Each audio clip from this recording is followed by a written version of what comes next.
thanks very much, and as you can see by my tie and suit, I'm a bourgeois parliamentarian. But my only excuse is I've been a bit late because we've just insisted on a vote on Syria to demand that if the government persists with their policy of sending arms and military intervention in Syria, then there has to be a vote in Parliament first.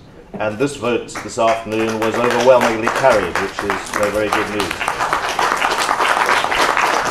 You were kind enough to mention the Unite Against Fascism action in Swansea and, of course, right across Britain.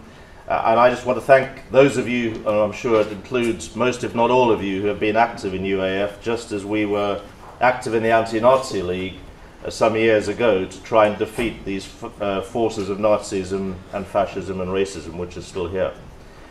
I was 11 years old at the time of Sharpeville in 1961, and remember my mother taking food and supplies to many of the families amongst the 69 victims of a merciless killing, most women being shot in the back as they ran away from police officers. That was under apartheid. But Marikana, as you've seen a bit of on the screen, was actually, I'm afraid to say, worse than that. It happened on the 16th of August 2002, nearly a year ago. There were 800 police with 800 pistols, 600 R5 automatic machine guns that fire at a rate of 600 bullets per minute, 600 bullets per minute. Guns that were described, and I was there for the Marikana Commission hearing, guns that were described as weapons of war by a police ballistic expert who was questioned about them by representatives of the families, including, by the way, Jim Nichol. I'm not sure if he's here in the meeting, but joined the lawyers team, whom I also interviewed. There were 30 or 40 armoured trucks, there were helicopters above, and 12 strikers were shot down almost immediately. But as the film showed, worse than that, in a sense, was that away from the cameras, and in a different spot nearby, 22 more strikers were killed in cold blood and 78 injured, and guns were planted on some of them. This is an appalling event, atrocity, which nobody thought could possibly have happened after nearly 20 years of a rainbow democracy, a hard-won democracy through decades of anti-apartheid struggle. And in effect, what the strikers were saying is that the ANC-governed state had turned its guns on its own people. And even more worrying in some respects, you can be more worried, was that afterwards, witnesses to that atrocity, many of them strikers themselves and others, were arrested and tortured by the police until having to be released. And in terms of the context for this, 3 days before this atrocity, a senior executive of the Lonmin company, the platinum mine at Marikana, is a huge operation employing 30,000 people and over 250 square kilometers, owned and run by Lonmin. An executive wrote to the Minister of Mines saying that the full force of the state should be brought to bear on the strikers using army, police, intelligence services, and of course this killing happened 3 days later. Now, when I questioned President Zuma on camera, which was used in the film, about this, he immediately passed the buck to Lonmin, saying, well, you know, the company had reneged on a collective bargaining agreement with the then majority National Union of Mine Workers, which had played an historically important role in the freedom struggle, which is an ANC-affiliated trade union. Lonmin had abrogated that agreement according to the president and said that they would agree to negotiate with a breakaway union formed by workers dissatisfied with the NUM and had awarded pay increase particularly to rock drillers And this had created circumstances in which the rest of the workers were demanding an equivalent pay increase after a couple of years of pay freeze, and the whole situation escalated. Of course, the context was not easy because over 10 people had already been killed, some of them NUM members, some of them AMCU, the breakaway union members, some of them security guards. So there was a climate of violence and some pretty ugly incidents which you can't excuse were taking place. So how do we try and explain this? First of all, if you go back to when the ANC took power, and many of you I can see by a few grey beards around in the hall were probably involved in that anti-apartheid struggle here in Britain, which was very important. But when the ANC came to power in 1994, it was faced with an absolutely gigantic task. The legacy of apartheid left a third of the population with no access to clean water, electricity, or proper housing. And in a way even more important than that, and debilitating even than that, was that there was a massive skills deficit, because the policy of apartheid, the deliberate policy of apartheid, was to create in the black majority a servant class, almost like a slave class, which was not allowed to be educated. And this went to extremes. I remember a good friend, activist friend of my parents, whom I knew well and visited our house often, had been a clerk in a magistrate's court in Pretoria where we lived. And he had been forced to give up that job because it was reserved for whites only when they changed the law. But he had to train his white successor to do the job. So that was the climate in which the black population was left unskilled as a matter of deliberate apartheid policy. So this was the inheritance, the bitter inheritance of the ANC. And they've achieved an awful lot. They've built 3 million new homes. They've extended clean water and electricity to millions and millions of people, the very poorest people. But nearly half of South Africans still live on less than £3 a day. And although the government is spending, to its great credit, more per head of population on schools than any other country in the world, our own included, still school performance is abysmal. South Africa's something like 143rd out of 148 odd countries in the world in terms of school standards. So, a great deal has been done, an awful legacy has had to be confronted, and you could not have expected to tackle that overnight. There's no question that the ANC leadership is right in saying that couldn't have been tackled overnight. You simply cannot deal with that legacy overnight.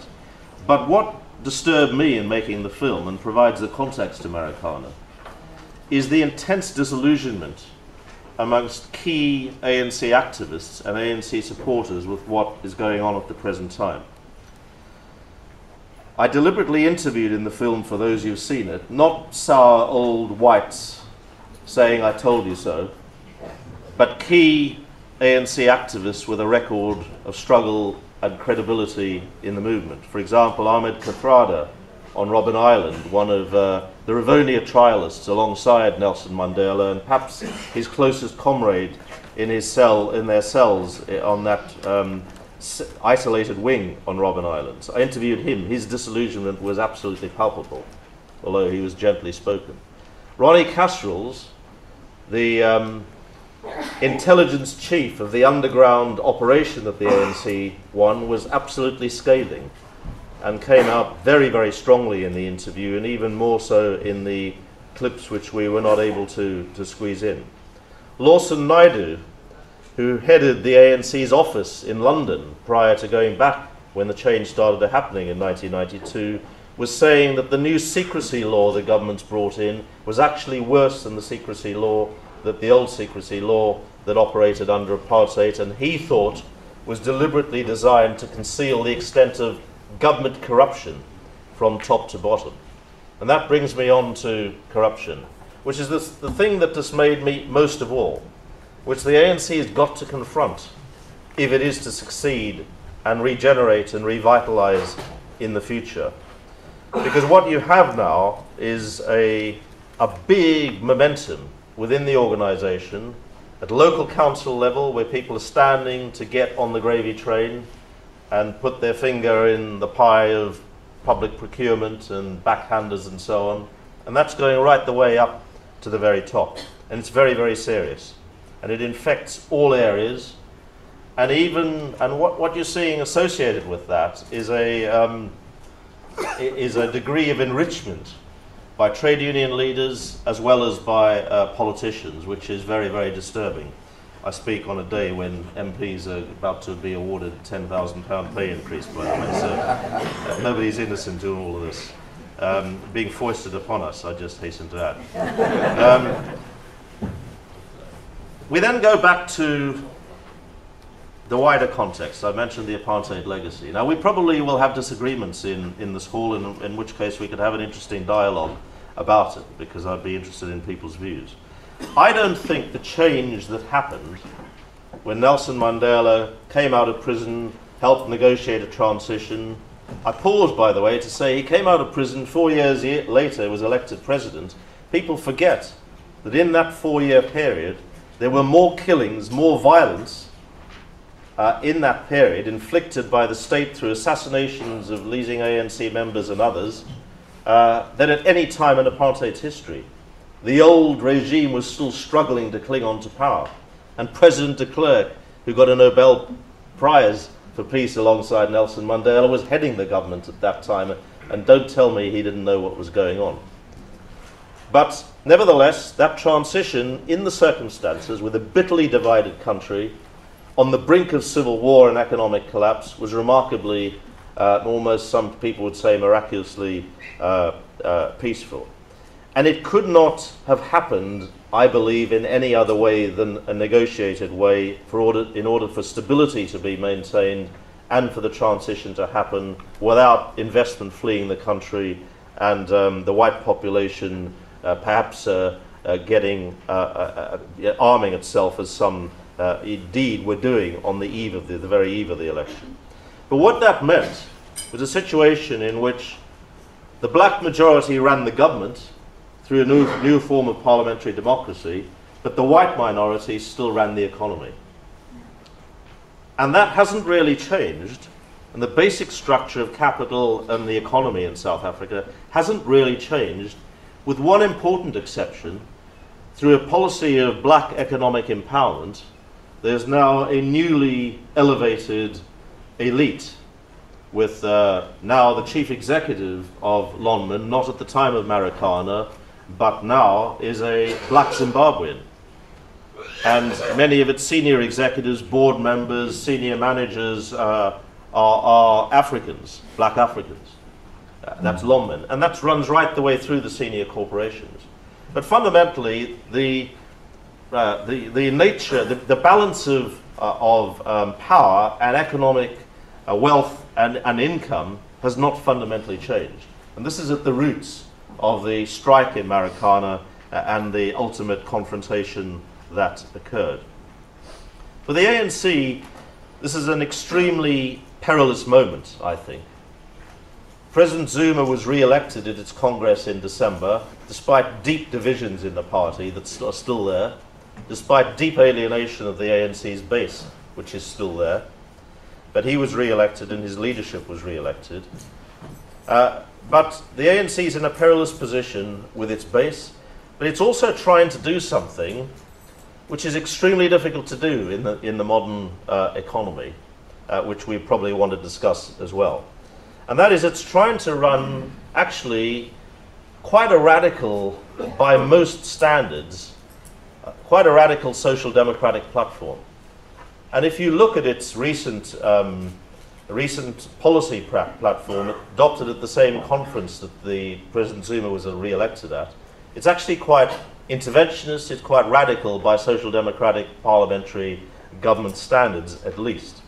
But up against that, it's seeking to retain global investor confidence. And it has maintained that, broadly speaking, through the first 19 years of its government, confounding a lot of the skeptics. And this is a very difficult thing to do when you've got the kind of divisions, the legacy, the inequalities, with South Africa being one of the most unequal societies, sadly, in the world, with an enormously rich elite at the top and then a poverty-stricken mass at the bottom. Quite difficult to maintain that balance, and this is where the future of South Africa is being fought out.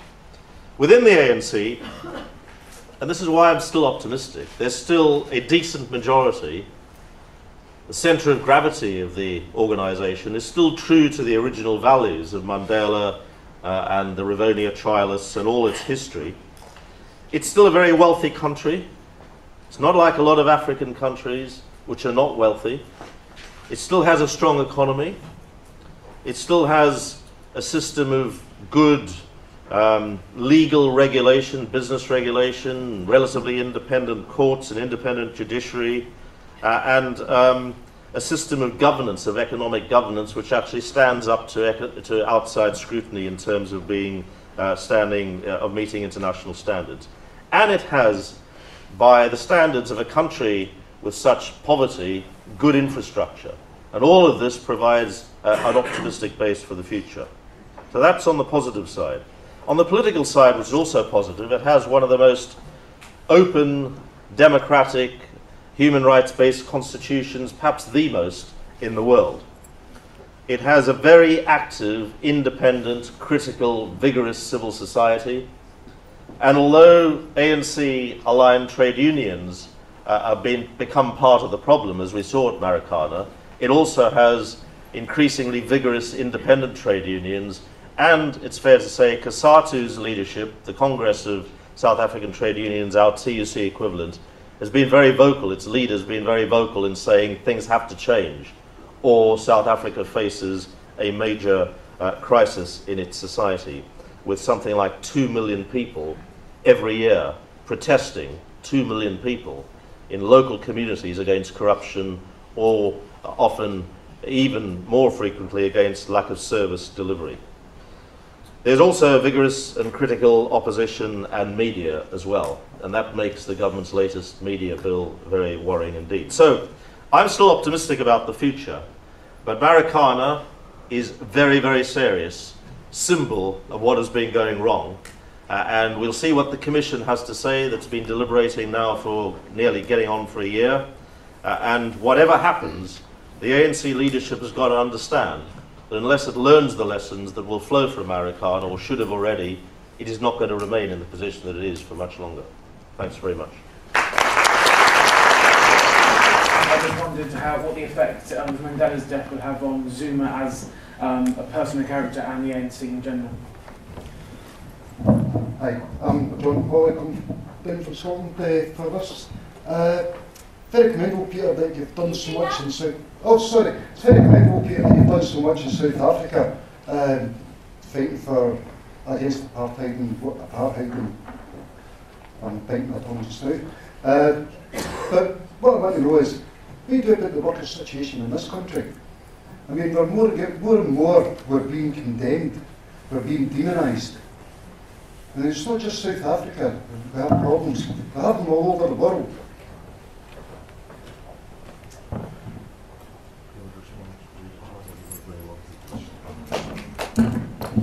It's with absolute pleasure that we've got Peter Hain with us this afternoon, because I have quite a long association with Peter, usually through rather cryptic emails and so on and so forth. But I was really reminded of our relationship having seen the film, the full film of Marikana, because when we were involved in the Anti-Nazi League the first time round, one of the things that always impressed me was Peter's steadfastness and commitment to, at that time, the Anti-Nazi League. And when I watched the film on Marikana, I understood that this really came from the examples set by his parents, because that passage where the film deals with how Peter represented his parents at the funeral of a white activist who was subsequently hanged for a bombing against the apartheid government. Peter attended that at, I think, the age of 16. And the whole flavour of the Marikana film is really, I think, wrestling with that profound commitment to human justice. And I think that Peter has opened up for us a really important debate about where South Africa is now going. It's personified by the massacre of the Marikana miners, but put into words, Peter has put them into some words, but I just want to refer you to an article that Ronnie Casrills, to whom Peter referred, that he wrote in The Guardian in June of this year. And what he said is that most shameful and shocking of all, the events of Bloody Thursday, when police massacred 34 striking miners owned by the London-based London Company, was similar to the Sharpeville massacre of 1960. And he found, Ronnie Casrills found that massacre of Marikana even worse than the massacre of Sharpeville. And he goes on, and this is the important point, he said, what I call the ANC's Faustian moment came when we took an IMF loan on the eve of our first democratic election. And in a way, the 19 years since the ANC had been in power is wrestling with that Faustian pact. And the millions of uneducated and poor South Africans are really faced with a dilemma. You see, Peter put to us that there was no real alternative. I think that there was an alternative. And the alternative was to nationalise the mines, to throw out the employers and the owners of industry that had made their millions on the backs of the South African workers, and to try to set a beacon not only for South Africa, but the rest of Africa across the continent. Now that... Could you please sum up now? Yes, of course. That is a way forward. It's not easily achieved. Obviously it's not easily achieved. But it seems to me that as socialists, that should be our starting point. And I'd like to hear what Peter feels about that approach. My name is Baba Aye. I'm of the Socialist Workers League Nigeria. I think Marikana is more of like the Soweto massacre, not only in terms of its the number of people killed, but the possibility of bringing about further levels of struggle. Quite quickly, I wanted to speak on three things. First, Peter talked about the 1990 to 94, how you had so much killings. I think one of the important, very unfortunate killings then was that inspired by the Inkatha Freedom Party. I am going to this because then spears and machetes were carried, and the Inkatha insisted this was part of the traditional dressings of the Zulu. And in this instance, the police have charged the miners of being armed and thus attacking them without proof of that. I think this is like a double speak of some sort. Secondly, the Black Economic Empowerment Scheme, which is more known as Rent a Black by the comrades in South Africa, has spawned millionaires and billionaires, even of former activists, specifically in this case, the former General Secretary of the Mine Workers Union, Cyril Ramaphosa. And this, which is thirdly, relates to the broader picture of the dominant left in South Africa still believing that they are in the midst of a national democratic revolution. And this raises a number of challenges within not only COSATU. You have, yes, a radical social democratic project on hand based on the influence. You have COSATU and the South African Communist Party members playing key roles in the ANC. But then they are also serving as a brake on rank and file action from below, which, you know, Marikana broke through. For them, what happened, most COSATU unions, except for example, the Metal Workers Union, see the miners in Marikana more as being against the ANC, especially with its breaking away from the NUM that is part of COSATU. So, well, finally, I would just want to join you to join me in looking at the class struggle in Africa broadly tomorrow at the same time in this one. Thank you. My name is Margaret Wren. I teach journalism at Wits University in Johannesburg, which is not very far from Marikana. And just on that point, Peter has explained the attacks of the ANC government on the media. When Zilikazi wa Africa, who writes for the Sunday Times, writes about the corruption of the police commissioner, he's disappeared. He's taken to Mpumalanga, and the editor of the Sunday Times doesn't know where he is for several days. Now in Mpumalanga, the ANC settles its disputes, internal disputes, down the barrel of a gun, and it deals with journalists it doesn't like by shooting them. So the stakes in South Africa for journalists are incredibly high. But my own feeling is they will not be daunted by the legislation. I mean, they are incredibly brave, and there are an awful lot of them, and the investigative journalists in South Africa are an absolutely brilliant bunch. For ourselves, I mean, Peter talked about the ANC as a social democratic organisation. On the ground, I don't see that. I see it as an organisation, a political party that clings to the past, its national liberation past, is very critical but doesn't allow criticism or any analysis of that past, tries to subvert the history of the past, and you don't have a sense of a social democratic movement at all. Our own organisation, Keep Left, is tiny. Rehab will talk about the DLF and perhaps the DSM, two left organisations which are doing brilliant work and trying to grow out of these huge strikes. I mean, when the platinum strikes were at their height last year, there were 80,000 workers on the strike. I mean, they were phenomenal. And after the massacre, those miners didn't go back to work. They carried on and they won.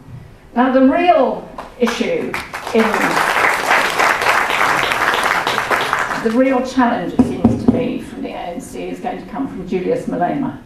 The interesting thing about Julius is that you have corruption in the ANC. The president is corrupt. Maharaj, the spokesman for the presidency, is corrupt. These people are not hauled before the courts, but Julius Malema, who's a thorn in their side and has dangerous politics, he's a populist, he is taken to court, and we'll see whether he goes to prison, and if he goes to prison, whether he will still stand as an MP. If he stands in next year's election, he could take a sizable slice of the vote.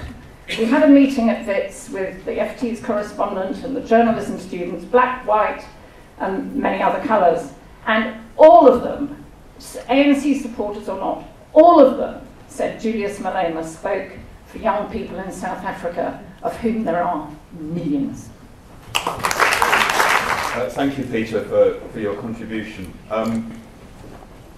Marikana was an appalling event, but in some ways it should not have come as a complete surprise. Why? Because for many years South Africa has been the struggle capital of the world, the highest level of resistance by ordinary people against the attacks upon their living standards and against poverty. And not just inside the workplaces, not just strikes, but also the service delivery protests in the townships have seen wave after wave of thousands and hundreds of thousands of people involved in struggle over the most basic conditions of life and for social transformation, to try and make real the promises that came out at the end of apartheid. You'd have to be a fool to think that nothing has changed since the end of apartheid. A complete fool. I was lucky enough to be in South Africa when people voted in the first election after the end of apartheid, and the sense of victory was palpable, that one of the most brutal racist systems on earth had been defeated by ordinary people's struggle, by their sacrifice, by their courage, by their determination. They had overcome it. And of course things have changed. And let's remember, when Nelson Mandela does die, we will hear from the Tories and many others their honeyed words about what a great hero he was. They thought Mandela was a terrorist, their young group wanted to hang him, and they lapped up the huge profits that they gained from the apartheid system. So remember that when the tributes come out, when Nelson Mandela unfortunately does die. But what we have to say is, why have those protests happened? Why is there so much protest in South Africa? And it can only be because of precisely that question, that the end of apartheid did not see economic power transferred to the majority. And in the absence of that, again and again, however much people try to change society on a political level, the main levers of power remain in the hands of a tiny minority. That's the crucial question in South Africa, as it is in any other part of the world. And in some ways, of course, it was a very difficult situation after 50 years of apartheid. But also it was the perfect situation in some ways for a reformist project. An incredibly popular leader, a huge vote for the ANC, massive goodwill across the globe for the people who defeated apartheid. If ever a reformist project was going to work, it should have been South Africa in the 1990s. And even if people as uncorrupt as some of the leaders of the ANC were, and with all that goodwill behind it, could not achieve the transformation of the capitalist economy through reformist means, it suggests that some different project has to be done in order to achieve that. One of the great things, Margaret touched upon it, was Marikana won, and it touched off a wave of struggle that continues, not just in the mines, platinum, cobalt, chrome, coal and so on, but amongst textile workers, amongst farm workers. Even the most benighted workers in South Africa are fighting, but this time they have to fight not just for a redistribution of political power, but for a transformation of the economy as well. Hi, my name is Sean Figg. I'm a member of the Socialist Party and the Committee for Works International. I spent the first 4 months of the year working with our South African affiliate, the Democratic Socialist Movement. Speaker just mentioned the work that we've been doing. I just wanted to mention a few things about that. We've now got branches in all the key mining areas over the last year or two. In Rustenburg, Cheneng, Kroondal, Marikana up in Limpopo in the platinum mines, and the townships around the gold mines in Carltonville as well. First point I wanted to make was just a bit of an appeal for solidarity from the comrades actually. One of our main organisers of the DSM, Liv Shanga, who is originally from Sweden, lived in South Africa, 10 years, married to a South African, 3 children. She's made the front page headlines in South Africa because the second she went back for a holiday to Sweden this year to visit family, the ANC announced that they were investigating her immigration status despite being there for 10 years. She's due to try and return on Sunday, unsure whether she'll get in. Prospect of the family being broken up, the children are South African citizens and so on. So if the comrades Google that and any online petitions and so on, sign that. But just on a political point, I mean, the key thing with the ANC is this Faustian pact that they made, as the other speaker agreed. Since '96, they pursued policies of neoliberalism, basically decided to put the interests of big business before the interests of the working class. And Marikana really was the ultimate culmination of the logic of that position. Now they're reaping the consequences of that process. And the processes that unfolding is the fracturing of support for the ANC. One of the most significant things about the strikes in the mines of last year was the booting out of the corrupt National Union of Mine Workers, a stalwart of the anti-apartheid movement, but now corrupt and abandoned by the workers as it turned on them. And really that represented the reclaiming of their own political independence by the mine workers and other sections of the working class as well. Just finishing. Most of the most militant trade unions now in South Africa are no longer affiliated to COSATU or the ANC. And the launching of the Workers' and Socialist Party, something the DSM worked with alongside the independent strike committees of the miners, has received enormous press coverage in South Africa. Malema's now taken initiative to set up an alternative to the ANC as well. He wrote to us recently, and there's an article in the Mail and Guardian, one of the weeklies in South Africa, about him wanting to collaborate with WASP. But just to finish on this point, seeing as we've got Peter here, I mean, the result, the outcome of the fracturing of support for the ANC is the result of what could be termed the new laborisation of the ANC. If you abandon the working class and prioritise the interests of big business, this is the result of that. Hi, my name is Aisha. I'm from SWP in Edinburgh, and I've been to South Africa twice. The first time I went was 2 years after Nelson Mandela was elected, and the last time I went was about 6 weeks ago, and there's no doubt there's been a big change in South Africa, but however it's not enough, basically because there's still people in Johannesburg, in places like Johannesburg and the townships and everything without electricity, still living in the overcrowded shacks and stuff like that, still in men's hostels and stuff like that, without any gas or electricity, having to illegally get electricity, which is dangerous, and obviously it's a terrible conditions that they're in, basically. And when I was there, after the Marikana massacre, the ANC were coming out in the press and saying stuff like it's terrible what the workers are doing, they're damaging productivity, they're a disgrace and stuff like that, they're ruining the economy, and it shows you that the ANC have done a pact with neoliberalism, basically coming out with stuff like that. And one of the things that happened was in Soweto, the people in Soweto stopped at KFC from opening, they burnt it down, and it shows you the opposition that there is to basically the NC's neoliberal agenda, basically. So I think you need to have not just a nationalisation of the mines and stuff like that, but you need a social transformation of South Africa so it becomes a beacon of hope for the whole world and for workers around the world to show what can be done, basically, when ordinary people get up and fight back.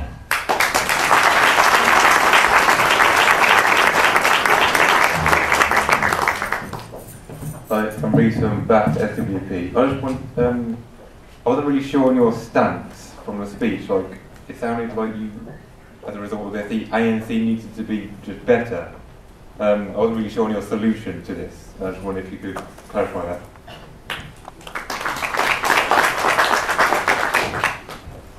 Yeah, I want to talk about the ANC as well, and really follow on a bit from what Babai from Nigeria was saying, because the thing about the ANC, and it's the thing that came out in what Peter's been saying and so on, is that it had some of the best militants in the world. It had people who were prepared to fight and die, and in the townships fought incredibly hard. So it wasn't just that it was not serious about change, but suddenly when it came to power and was in government, you suddenly have a thing where it changes what it's doing. And I don't think it's not just a matter of shifting in politics towards like New Labour or whatever. I think it comes down to the core of the political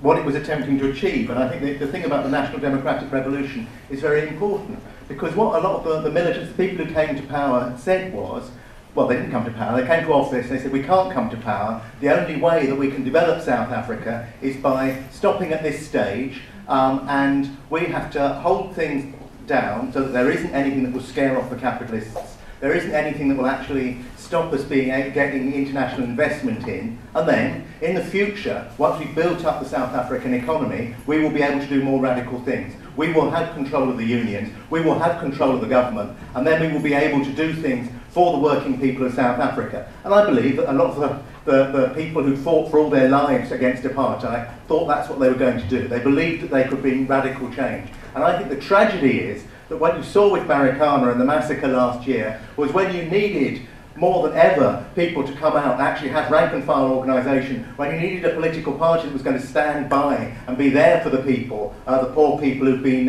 suffering under the recession and things going on, the ANC wasn't there. It wasn't the case that the South African Communist Party could come back and say, remember us, we were the people, we were the militants 20 years ago who you really admired. Now, come, we're ready, we can fight, we can offer a lead.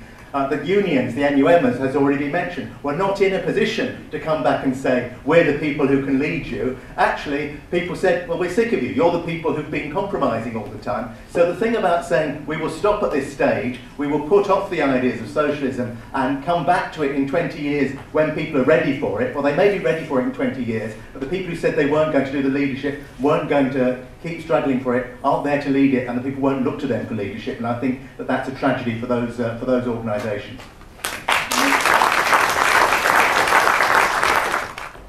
Yeah, I just wanted to speak about the trajectory of the ANC really after 1994 when they came to power as rather a contradictory one, because I think their approach to both globalisation and social democracy meant that they were kind of compromised in relation to how they were going to follow a project of transformation after the fall of apartheid, and what that meant essentially was actually the truncation really of the original quite radical programme that a lot of the people in the anti-apartheid movement strongly believed in, which was the Freedom Charter in 1955, which said that all the people will share in the country's wealth and that the nationalisations of the mines and the minerals and the energies and stuff would be at the forefront really of the restructuring process. But actually what the ANC did was they signed up to the GEAR project, which is Growth, Employment and Redistribution, which essentially was just a neoliberal orthodox programme, which meant that I think since 1994 the ANC has capitulated consistently to neoliberal ideology and neoliberal ideas. So for example, Chris Stiles, who was the head of the Federal Reserve Bank before, during apartheid, was reinstated as soon as the ANC came to power.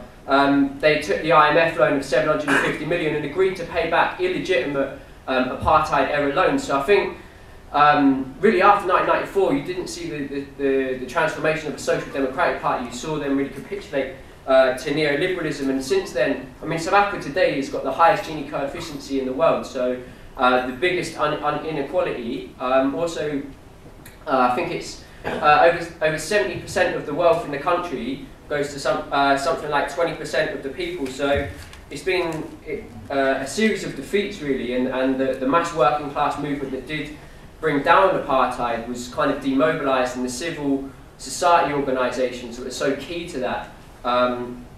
So I think, yeah, essentially like the question around neoliberalism and social democracy, I think that the ANC just capitulated completely to neoliberalism.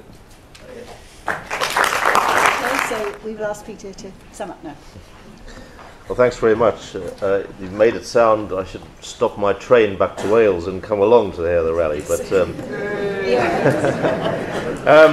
look, thanks very much for those contributions, which are extremely interesting to listen to. If I started off, I'm going to have to pick out the key themes because there's been a common issue really running through most of the contributions. First of all, a very interesting question about what happens when Nelson Mandela passes on. Well, he's important for the obvious reasons that we all know about, his role in history. Is also important because he symbolises a very different type of set of values in the way he behaved and the way his integrity. For example, you may remember that when his deputy president Thabo Mbeki tried to prevent the publication of the Truth and Reconciliation Commission report, which was critical in one respect of the ANC, Mandela said it had to be published. And what is lacking at the moment in the leadership of the ANC is that kind of integrity. And that's aside from a lot of other things, the corruption as well, which is associated. But I think that's the contrast that people will increasingly bring to bear, you know, once he passes on, and it's his 95th birthday next week.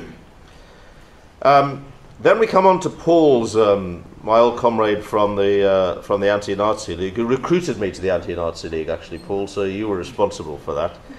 But we worked you know, very, very well together in some tough struggles. You said, Paul, that that the ANC should have nationalised the mines at the time of the transformation, and Charlie made some similar points as well. Well, you know, here's a difference, in a sense, between, if you like, a revolutionary socialist and a democratic socialist, parliamentary socialist, whatever you like to call it, as I am, and as Nelson Mandela and the ANC stand in the latter tradition. If you'd nationalised the mines suddenly, I think that you'd have had a massive flight of capital from South Africa. I think the transformation would have collapsed, and there could have been very, very serious civil disturbances and strife and serious problems of poverty accelerating as well. I just don't think that was a transformation that was on, partly because it was a negotiated solution. This was not a revolutionary coup. It was not like Cuba. It was not like Russia when Lenin took over and so on. It was not like that. Now, you may feel from your perspective it should have been like that, and then I want to come onto that. But it was not like that, and it couldn't have been in any other way. I don't think that was the problem. I think the problems that are now creating a situation where the chickens are coming home to roost is basically, and it comes down to the leadership, but in the end the leadership is a product of the whole movement. down to the fact that the leadership has strayed off where it should have been aiming. If you had the same set of values and integrity permeating the leadership that you had at the time of the transformation, then regardless of the fact that they chose to cooperate with the global economy rather than somehow reject it and build socialism in one country, if I can coin a phrase, then, you know, once you had that perspective, I think the failings have been in, not that that perspective was wrong, because I don't think it was wrong, and we maybe just have to disagree with that, about that, Paul, but the failings have been in the way that the leadership has strayed from its original values and its original policies. And there's a constant struggle going on within the ANC, between those, some of whom I interviewed, Ronnie Casseroles and many others, who believe that it has lost the direction of the party has taken a massive wrong turn to try and win that back. That's a constant struggle. And it's very hard. I mean, it's very, very hard, you know, even as I found being a government minister in the last Labour government. Whatever you tried to achieve, and we achieved an awful lot that was positive, it's extremely hard struggling in a situation where you've got a global neoliberal grip on the economy and all the sources of power and wealth and investment that come from that. And in South Africa's terms, South African situation, it's even harder, not just because of the legacy of apartheid, but also because the real problem that the South African economy faces is not just the divisions within it and the inequalities within it, which we've been discussing so far. Its real competition is China. And what China's got is manufactured products at a massively cut price rate that makes South Africa not competitive.